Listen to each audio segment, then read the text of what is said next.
de vos places. L'ordre du jour appelle les questions au gouvernement. La parole est à Monsieur Joël Giraud. Merci, Monsieur le Président. Ma question s'adresse à Monsieur le Secrétaire d'État au Transport. Il y a quelques semaines a été présenté le dispositif qui remplacera l'écotaxe et se fonde sur des règles plus équitables et moins pénalisantes pour les petits transporteurs et les circuits courts. Ce péage de transit poids lourd, qui concernera une partie du réseau des routes nationales et locales à fort trafic, devrait rapporter 550 millions d'euros par an contre les 1,1 milliard d'euros qu'aurait rapporté l'écotaxe à l'AFITF et auxquels sont suspendus de nombreux projets d'infrastructures.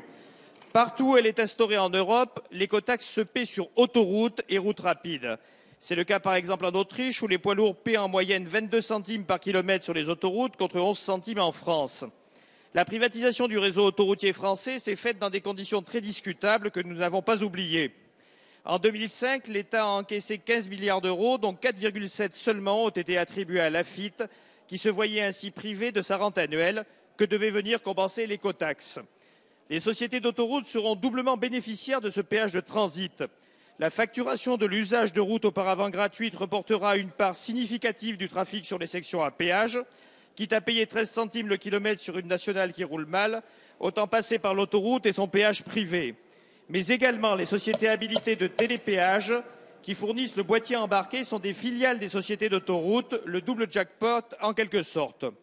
Sociétés qui ne cachent pas par ailleurs les bénéfices retirés de la braderie de 2005 et qui se disent prêtes à participer au système en échange du rallongement de la durée de leur concession. Quelle générosité!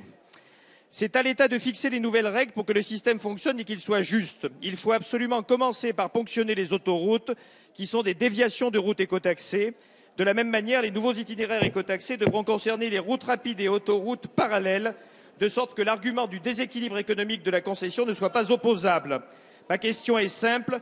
Quand la France franchira-t-elle le pas franchi par ses voisins européens en taxant les autoroutes et les flux internationaux qui sont les plus impactants pour notre environnement? Merci.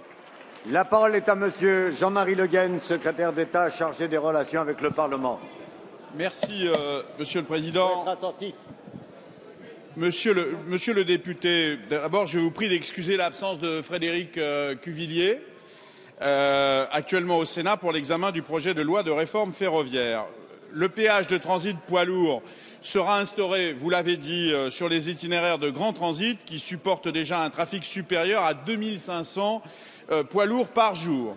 Ces itinéraires, vous le savez, représentent 4000 km du réseau routier national et certaines routes alternatives départementales, au lieu des 15 000 km qui étaient initialement prévus. Alors, vous le savez aussi, le transport de proximité ne sera pas concerné. Les poids lourds supérieurs à 3,5 tonnes seront concernés, mais avec des exonérations qui sont prévues pour les véhicules agricoles, les véhicules dédiés à la collecte de lait, etc. 6 mois de marche à blanc de façon à ce que les choses soient faites. Parallèlement, nous mettrons en œuvre une rediscussion avec la société Ecomove. Je n'ai pas besoin de rappeler ici les conditions dans lesquelles tout ceci a été à la fois réalisé et contesté dans notre pays. Vous évoquez la problématique des autoroutes et je dois dire que pour compléter les recettes que nous attendions de la problématique de l'écotaxe, c'est une piste sur laquelle nous réfléchissons, monsieur le député, mais vous le savez, les autoroutes sont déjà elles-mêmes soumises à un péage. On a un certain nombre de contraintes avec les réglementations européennes dites Eurovignette. Néanmoins, la ministre de l'écologie et les sociétés d'autoroutes se rapprocheront pour aller peut-être dans le sens de ce que vous préconisez. Merci, monsieur.